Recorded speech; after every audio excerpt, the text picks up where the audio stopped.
बिस्मिल्लाहिर्रहमानिर्रहीम। ये आज हमने बनाई है हरी चटनी फ़िश के साथ खाने के लिए। आप इसे कबाबों के साथ भी इस्तेमाल कर सकते हैं और इसको आप बनाएं और इसको सेव कर लें। जब आपका दिल चाहे तो आप इसको निकालें, खाएं।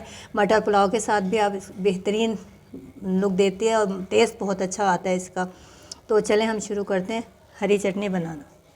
अस्सलाम वालेकुम। SN food and home tips में आप सबको खुश आमदेद। कैसे हैं आप सब लोग? अल्लाह से दुआ जहाँ कहीं भी खैर आफियत में और अल्लाह पाक आपको अपनी हिफ्ज़ अमान में रखें। आमीन सुम्मा आमीन।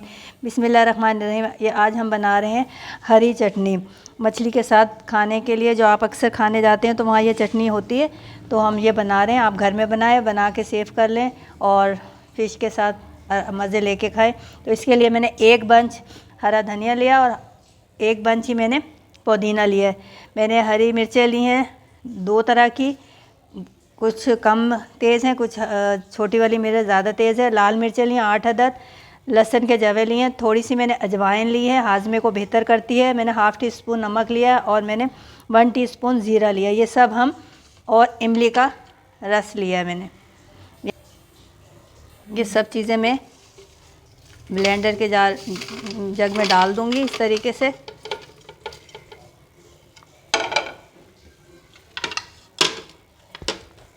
आप हरा धनिया जो है डंडियों के साथ लें, उसका टेस्ट अलग आता है, बहुत टेस्टी बनती है ये। और आप मज़े से इसको इस्तेमाल कर सकते हैं फ़िश के साथ। ये मैं फ़िश के लिए बना रही हूँ और ये मेरे पास इमली का रस है, ये मैं इसमें डाल दूँगी।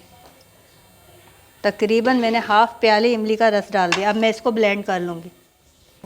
ये देखिए माशाल्लाह से हमने इसको पीस लिया है। की शक्ल देखें। थोड़ा सा मैंने इसमें पानी भी ऐड कर लिया था क्योंकि मछली के साथ जब हम खाते हैं तो ये इसी तरीके की पतली होनी चाहिए, ज़्यादा गाढ़ी नहीं होनी चाहिए।